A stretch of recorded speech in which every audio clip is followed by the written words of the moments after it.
ఆచి చికెన్ మసాలా. మహిళా రిజర్వేషన్ బిల్లులో బీసీ మహిళలకు సబ్ కోటా ఉండాల్సిందేనని బీసీ నేతలు డిమాండ్ చేస్తున్నారు. ఈ మేరకు గన్ పార్క్ వద్ద బీసీ నేతలు నిరసన చేపట్టారు. మాజీ మంత్రి శ్రీనివాస్ గౌడ్, కాంగ్రెస్ పార్టీ సీనియర్ నేత V Hanumantharao, MLC Madhusudanachari, JAC chairman Jajula Srinivas Goud తదితరులు ఈ ధర్నాలో పాల్గొన్నారు. ఇదే డిమాండ్ తో ఈ నెల 16న ఢిల్లీలో జరిగే నిరసన విజయవంతం చేయాలని కోరారు.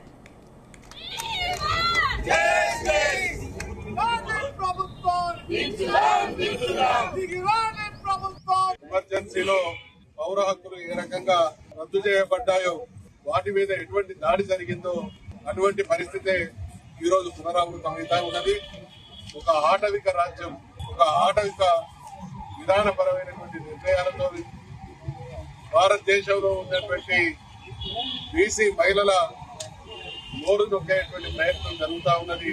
దీన్ని తీవ్రంగా ఖండిస్తా ఉన్నాం. ఎమర్జెన్సీకి ఏమాత్రం తీసుకోనటువంటి ఈ నిరంకుశ విధానాన్ని మా మహిళల తరఫున మేము కూడా తీవ్రంగా ప్రతిఘటిస్తా ఉన్నాం.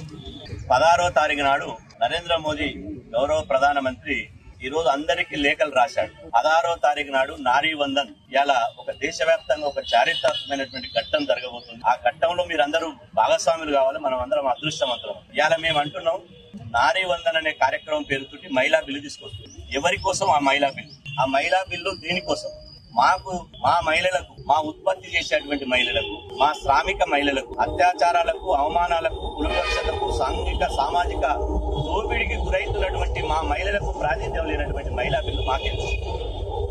మాకు ప్రాతినిధ్యం లేని మహిళా బిల్లు వలన ఒరిగేది ఏమీ లేదు. ప్రభుత్వం ఇప్పటి వరకు 3 సార్లు ఈ దేశానికి ప్రధానమంత్రి అయ్యాడు.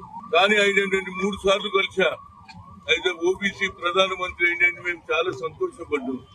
కానీ ఈ 3 సార్లు కూడా ఎన్నడూ కూడా మహాత్మా జ్యోతిరావు ఫులే పేరెత్తలోను ఇవాళ 200 సంవత్సరాలు అంటే 199వ జన్మదిన సందర్భంలో ఆయన కూలేస్తారు. ఆ రోజులలో స్వాతంత్ర్యం రానప్పుడు 18th సెంచరీలలో చదువుకుంటేనే అగ్రకులాలతో ఈక్వల్ గా మనం ఎదగగలుగుతామని ఆలోచన చేసి ఆయనకు ఎన్నో అవమానాలు జరిగాయి. అగ్రకులాలో ఇక లాభం లేదని అన్నాడు. తప్పనిసరిగా ఈ న్యాయం జరగాలి, సామాజిక న్యాయం జరగాలని ఆలోచన చేసి అప్పుడు సావిత్రిబాయి పూలేతో కూడా మహిళలు కూడా పైకి రావాలని ఆయన స్కూల్ పెట్టించిన ఘనత. ఇవాళ ఎన్నడూ లేని ప్రేమ చూపిస్తున్నాడు ఆయన. అయ్యా, ఆయన ఎన్నడూ లేని ప్రేమ చూపించి నేను వద్దనా, కానీ ఆయన ఆలోచనని ఇంప్లిమెంట్ చేయమంటున్నా. ఆయన ఆలోచన సామాజిక న్యాయం అన్నాడు. మేం మనుషులమే, మాకు కూడా సరి అయిన న్యాయం జరగాలన్నాడు. కానీ సామాజిక న్యాయం పక్కకు పెడతాడు, కేవలం మహిళా బిల్లు పెడతాడు. అంటే ఏమన్నావు? బేటీ బచావ్ బేటీ పడావ్, బేటీ బచావ్ బేటీ పడావ్ के साथ अन्याय क्यों कर रहे? మమతా బెనర్జీ ఆమె కూడా 3 సార్లు 4 సార్లు అయింది. ఆమెని తొక్కేయాలని ఆలోచన చేస్తావు. ఇక మహిళా బిల్లులో జరుగుతున్నటువంటి 2011 నుంచి చర్చ చేస్తాడట. అరే 15 ఏళ్ళు ఎక్కువైంది కదా బాబు, మా మహిళలు పెరిగిండ్రు, మా జనాభా పెరిగింది. ఆ కడుకు నువ్వు కులగన, అది జనగణలో కులగన ఎస్సీ ఎస్టీలకే పెడతావు. కానీ మా బీసీలు పంచులు కదా. మహాత్మా జ్యోతిరావు పూలే ఆలోచన, మహాత్మా జ్యోతిరావు పూలే ఆలోచన,